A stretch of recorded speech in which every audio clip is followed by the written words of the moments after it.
মমতা বন্দ্যোপাধ্যায়ের রাজত্ব চলে গেছে, পারিষদরা সব যে যার মতো করে আগের নিজের পিঠ বাঁচা।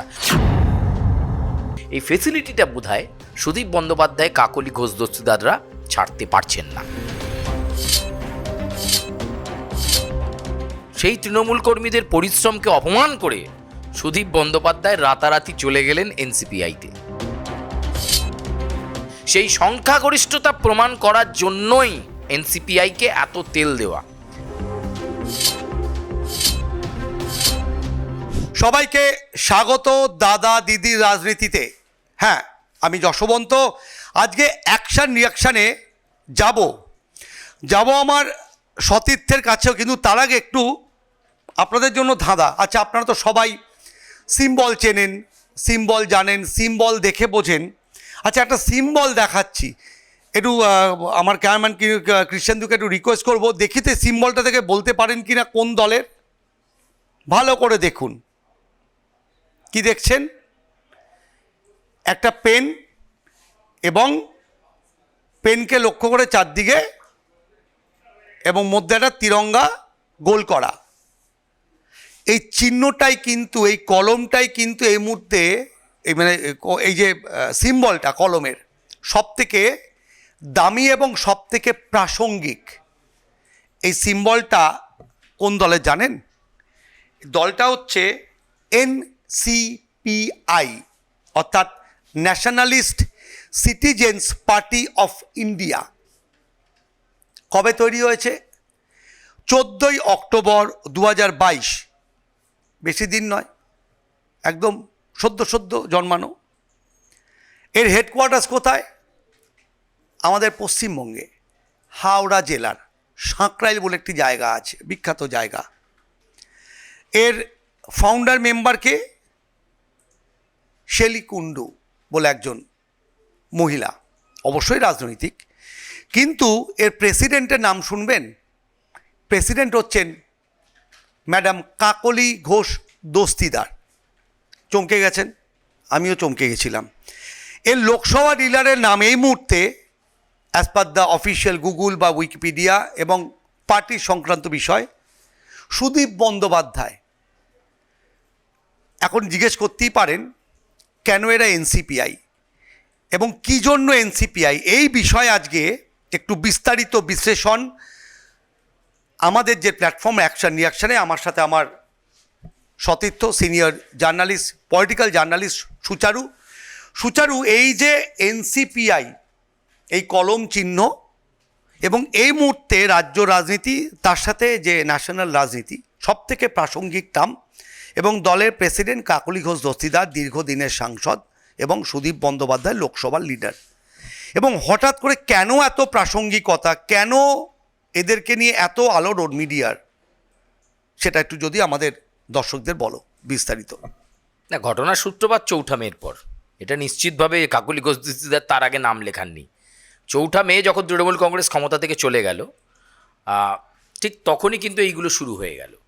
কারণ এটাই হয় যশবন্তদার, যে যখনই কেউ পাওয়ার থেকে চলে যায়, ওই তার পাশে থাকা প্রচুর সেনাবাহিনী তখন আস্তে আস্তে দেখবে সব সরে যায়। অতীতেও দেখা গেছে বিভিন্ন বড় বড় রাজাদের ক্ষেত্রে তাদের যারা পারিষদরা থাকতো, রাজার রাজত্ব চলে গেল মানে পারিষদও সব চলে গেল। এক্ষেত্রেও তাই হয়েছে। মমতা বন্দ্যোপাধ্যায়ের রাজত্ব চলে গেছে, পারিষদরা সব যে যার মতো করে আগের নিজের পিঠ বাঁচা। কেউ ডিম খাওয়ার ভয়ে, কেউ কারোর দুর্নীতি ধরা পড়লে টান পড়বে, কারোর না কারোর কোনো না কোনো সমস্যা আছে, সেগুলোকে সামনে রেখে এবার কিভাবে কোথায় ভিড়ে যাওয়া যায়, নিজেদের রাজনৈতিক অস্তিত্বকে টিকিয়ে রাখা যায় সেই চেষ্টা। কিছুজন গেছেন কি কালীঘাট তৃণমূল থেকে, ঋতুব্রত বন্দ্যোপাধ্যায়ের তৃণমূল। আবার এরই মধ্যে আবার যারা সব দিল্লি ডিল করেন, কারণ যারা সাংসদ হয় তাদের দিল্লিতে ফ্ল্যাট থাকে, যতদিন তারা এমপিতে থাকবেন যেমন সাংসদ কোটার টাকা পাবেন।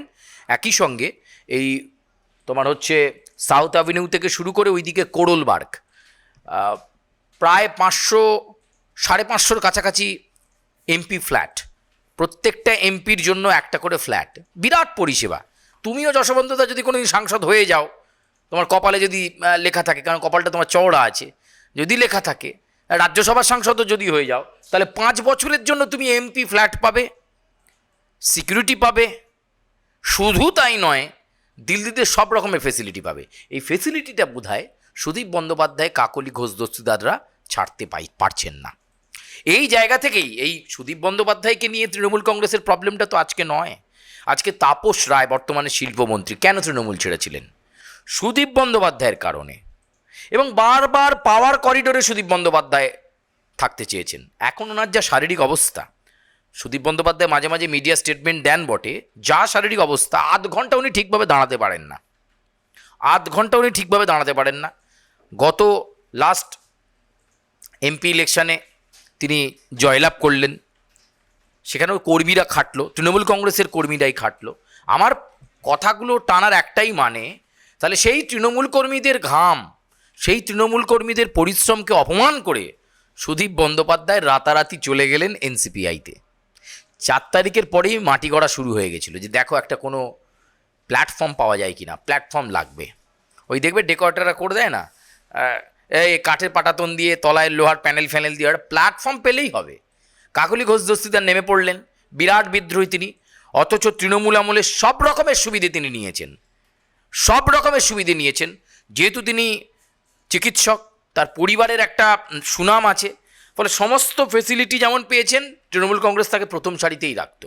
সেই কাকলি ঘোষ দস্তিদার খুঁজতে পেয়ে গেলেন সাঁকরাইলে থাকা এই এনসিপিআই পার্টির হদিশ।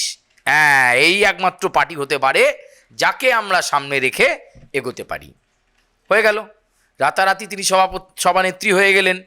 তারপর বিষয়টা তিনি সুদীপ বন্দ্যোপাধ্যায়কে জানালেন। তারপর দুজনের মধ্যে মিটিং হলো। তারপর একে একে স্রোতের পানা, দেখবে যখন জোয়ার যায়, হু হু করে একটা পানা যাচ্ছে, দেখবে কচুরি পানার সামনে, পেছনে পিলপিল করে আরও কিছু পানা যাচ্ছে ছোটোখাটো।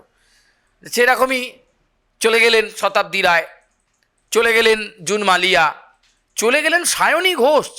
তুমি ভাবতে পারছো, সকালে, দিনে, দুপুরে, রাতে, ভোরবেলা, কাক ভোরে, মধ্যরাতে মমতা বন্দ্যোপাধ্যায় ছাড়া যার মুখ থেকে কোনো নাম বেরোতো না, তিনি চলে গেলেন এনসিপিআইতে। আজকের অ্যাকশন রিয়াকশনের সবচেয়ে গুরুত্বপূর্ণ প্রশ্ন যে এই এনসিপিআইয়ের 20 জন সাংসদ কি করবেন? হ্যাঁ, এটা আমি ঠিক জায়গায় সুচারু এত সুন্দর ও বর্ণনা করে বলে সুচারু সুন্দর করে বিশ্লেষণ করছিল। অর্থাৎ বেঁচে থাকার যেমন অপর নাম, যেমন জলের অপর নাম জীবন, তার মানে এদের এতদিন জীবন ছিল মমতা বন্দ্যোপাধ্যায়। যেহেতু মমতা চলে গিয়েছেন, তাহলে জল না খেলে তো মরে যাবে সুদীপ বাবুরা, কাকলি দেবীরা। ব্যাস, ঝাঁপিয়ে পড়ো কোথায় আছে। তো সেই প্ল্যাটফর্মটা পেয়ে গেল, যেটা সুচারু সুন্দরভাবে বলল, যে সাঁকরাইলের এনসিপিআই, যে পার্টিটার নাম ধাম অস্তিত্ব আমরা যারা সংবাদ মাধ্যমে করি তারাও হয়তো প্রপারলি জানি না বা জানতাম না এতদিন। হঠাৎ করে একটা সেই ওই ফরাসি বিপ্লবের মতো হঠাৎ করে বিপ্লব, এবং সেই বিপ্লবের অপর নাম হচ্ছে সাঁকরাইলের এনসিপিআই। এবং এনসিপিআইয়ের কাছে এখন 20 জনের বেশি সাংসদ, এবং এরা সকল কোটানকোট ভালো তৃণমূল। পরেরটা এবার সুচারু। এইবার তো এনসিপিআই কি করলো, আজকে মঙ্গলবার মঙ্গল মিলনে তারা সামিল হয়ে গেল। প্রধানমন্ত্রী নরেন্দ্র মোদীর পাশে, মানে একই লাইনে, সেম প্যারালাল লাইনে বসে আছেন কাকলি ঘোষ দস্তিদার। ঠিক প্রধানমন্ত্রী প্যারালাল লাইনের পেছনে বসে রয়েছেন সুদীপ বন্দ্যোপাধ্যায়। কি দুর্দান্ত ছবিটা, এবং খুব ভালোভাবেই বোঝা যাচ্ছে যে এনসিপিআই মিশে যাচ্ছে ন্যাশনাল ডেমোক্রেটিক অ্যালায়েন্সের মধ্যে। এবার তোমায় ভাবতে হবে যশোমন্তদা, কেন হঠাৎ করে এনডিএ 20 জন সাংসদকে টানলো? এমন কোনো ব্যাপার নাকি? বিজেপির মতো একটা বরিষ্ঠ দল, যারা দেশ শাসন করছে, যারা ককরোচ আন্দোলনকে থামানোর জন্য, যে দলের শীর্ষ নেতা তথা দেশের প্রধানমন্ত্রী রাত্রিরে 2:30টার সময় সেলফি মোডে ভিডিও বার্তা দিলেন, তাহলে বিজেপির 20 জন সাংসদকে দরকার পড়লো কেন? এবং এনসিপিআইয়ের মতো ছোট দল, সবে তারা মানে চারা গাছ, দরকার পড়লো এই কারণে যে ইকুয়েশনে বিজেপি এগোচ্ছে, এবং এই বাদল অধিবেশনে যে গুরুত্বপূর্ণ বিলগুলো রয়েছে যশবন্তদা, তার মধ্যে অন্যতম সংসদে মহিলা প্রতিনিধিত্ব বাড়ানো। এবং প্রতিনিধিত্ব বাড়ানোর আসল ছক কি? ডেলিমিটেশন, নির্বাচনী পুনর্বিন্যাস। সেই নির্বাচনী পুনর্বিন্যাসে কী হবে? লোকসভার আসন সংখ্যা অনেকটা বেড়ে যাবে আগামী নির্বাচনগুলোতে। 29কে লক্ষ্য রেখে এটা শুরু হয়েছে। 542 এরকম রয়েছে, সেটা চলে যাবে 800-900 আসনে।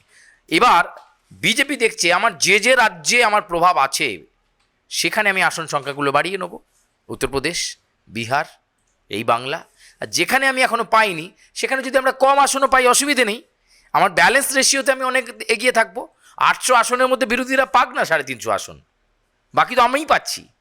এই কারণে এই মুহূর্তে এই সাংসদদেরকে ন্যাশনাল ডেমোক্রেটিক অ্যালায়েন্সে মিশিয়ে নেওয়া ভারতীয় জনতা পার্টির কাছে এবং এনডিএর কাছে একটা মঙ্গলময়। কারণ যখনই আস্থা ভোট হবে যে সংসদে আমরা মহিলা প্রতিনিধিত্ব বাড়াবো, নির্বাচনী পুনর্বিন্যাসে আসন কি বাড়াবো, পক্ষে ভোট দেবেন এবং বিপক্ষে ভোট দেবেন, বেল বাজাবেন স্পিকার, সেইখানে সংখ্যাগরিষ্ঠতা প্রমাণ করার দরকার রয়েছে। সেই সংখ্যাগরিষ্ঠতা প্রমাণ করার জন্যই এনসিপিআইকে এত তেল দেওয়া, এবং প্রধানমন্ত্রী তাদেরকে এই অ্যাক্সেস দিচ্ছে, মানে একই সঙ্গে ছবি শেয়ার হচ্ছে, এনডিএ জোটে তারাও রয়েছে। তা প্রকারান্তরিতে এটা বোঝাই গেল যে পদ্ম শিবিরের দিকে সুদীপ বন্দ্যোপাধ্যায়, কাকলি ঘোষ দস্তিদার, জুন মালিয়া, তিনি তো আগেই হাত রেখে হাতোं पे হাত রাখকে কহ দিয়া হে শ্রমিক ভট্টাচার্যকে যে হাম লোগ আ রহে হ্যাঁ। তো এবার তারা সংসদে ঘুষেই গেছেন এবং ন্যাশনাল ডেমোক্রেটিক অ্যালায়েন্সে ঘুষে গেছেন। এবার তুমি দেখবে রসবন্তদা, সুদীপ বন্দ্যোপাধ্যায়, কাকলি ঘোষ দস্তিদার বাংলায় ফিরবেন, সামনে লেখা থাকবে সেন্ট্রাল গভর্নমেন্ট এবং লেখা থাকবে যে এনডিএ, ন্যাশনাল ডেমোক্রেটিক অ্যালায়েন্স। এখানে আমার একটা প্রশ্ন করতে ইচ্ছা করছে, একজন যেহেতু আমি সাংবাদিক। আচ্ছা, এই যে ককরোচ আন্দোলন, এই যে জেপি নাড্ডাকে দিয়ে সোনম ওয়াংচু, তারপরে অভিজিৎ দীপকে, তার মানে তলায় তলায় কিন্তু এই দলটা গোছাবে, বা সামনের যে বিধানসভা বা রাজ্যসভা বা লোকসভায় নিজেদের যে কায়েম যেটা বলি, এই কন্ট্রোলটারও, তার জন্য সামনে কোনো একটা ঝামেলা হচ্ছিল হোক, তলায় তলায় কিন্তু এই প্ল্যানটা, অর্থাৎ মোদিকে তাহলে আমরা অনেকে যারা বলেন যে চাণক্য রাজনীতির, ঠান্ডা মাথায় কিন্তু ডিলটাও করলো। ধর্মেন্দ্র প্রধান কিন্তু সেলফ রেজিগনেশন, কোনো চাপ নয়, সচিবকেও সরিয়ে দিল, সোনম ওয়াংচু অনশন ভেঙে দিলেন। আবার এনডিএর বা বিজেপি গভর্নমেন্টে যারা চালাচ্ছেন এই মুহূর্তে, 20 বেশি রাজ্যে তাদের শাসন ক্ষমতা এই মুহূর্তে ভারতবর্ষে, নিজেদের যে ভারী সেইটা কিন্তু তারা তলায় তলায় পুরো গুছিয়ে নেয়। সুন্দর আয়োজন, মানে লোকে বুঝতেও পারলো না। নিঃসন্দেহে মোদি একজন চাণক্য। একটু পেছনের দিকে যাই যশবন্তদা, তিনি তখন গুজরাট চালাচ্ছেন নরেন্দ্র মোদি, তিনি তখন দেশের মুখ হয়ে ওঠেননি। তোমার নিশ্চয়ই গুজরাটের সেই বিভীষিকা পরিস্থিতির কথা মনে আছে। ঠিক সেই সময় অটল বিহারী বাজপেয়ী নরেন্দ্র মোদীকে পাশে বসিয়ে একটি সাংবাদিক বৈঠক করেছিলেন। সেই বৈঠকে তিনি বসে বলেছিলেন যে রাজধর্ম পালন কিজিয়ে, আপ রাজধর্ম পালন নেই কর রহে হ্যাঁ। মোদির ফেসিয়াল এক্সপ্রেশনটা দেখে মনে হয়েছিল যে ভয় পেয়ে গেছিলেন, এবং তারপর তিনি অটল বিহারী বাজপেয়ীকে বোঝানোর চেষ্টা করেছিলেন মে তো ওহি কর রহে হুঁ। আবার ক্রস কোয়েশ্চেন নিয়ে আবার অটল বিহারী বাজপেয়ী মোদির ওপর চূড়ান্ত মানে রেগে গিয়ে বলেছিলেন আব রাজধর্ম পালন নেই কর রহে হ্যাঁ। সেই নরেন্দ্র মোদী সেই দিনের রাজনৈতিক কেরিয়ার সেই দিনই খতম হয়ে যেতে পারত যশবন্তদা। সেই নরেন্দ্র মোদীর পাশে যিনি দাঁড়ালেন তিনি লালকৃষ্ণ আদবানি, যিনি দলের মধ্যে সওয়াল করলেন যে একটা ভুল করেছে বলে ছেলেটাকে কর্নার করে দেওয়া যাবে না, ও আগামী দিনে গুজরাট বিজেপির ভবিষ্যৎ, দলের ভবিষ্যৎ। এমনকি অটল বিহারী বাজপেয়ীর ওপর প্রেশার করলেন লালকৃষ্ণ আডবাণী। তারপর থেকে তার উত্থান একেবারে মনে রাখবার মতো, এবং গুজরাটের ভবিষ্যৎ বলা হয়েছিল, আজকে তিনি দেশের ভবিষ্যৎ। কিন্তু তোমাকে একটা প্রশ্ন, লালকৃষ্ণ আদবানি যিনি তদবির করেছিলেন নরেন্দ্র মোদীর জন্য, তিনি কোথায় আর নরেন্দ্র মোদী কোথায়? নিঃসন্দেহে চাণক্য বলতে হবে, নয়তো একটা ভিডিও বার্তা দেওয়া, জেপি নাড্ডাকে পাঠানো। কোথাও না কোথাও নরেন্দ্র মোদী বুঝেছিলেন যে এই যে জেন জি এবং ককরোচ জনতা পার্টির আন্দোলন যেভাবে গোটা দিল্লিটাকে গ্রাস করছে এবং ছড়িয়ে পড়ছে অন্যান্য রাজ্যে, এর ফলে কিন্তু বাংলাদেশের মতো একটা পরিস্থিতি হতে পারে। যেভাবে শেখ হাসিনাকে জুলাই আন্দোলনের মাঝখানে পড়ে হটে যেতে হয়েছিল, সেই পরিস্থিতি হওয়ার আগেই তুমি তাহলে কোনোদিন দেখেছো প্রধানমন্ত্রীকে রাত 2-2:30-টের সময় সেলফি মোডে উনি নিজেই ভিডিও বার্তা দিচ্ছেন?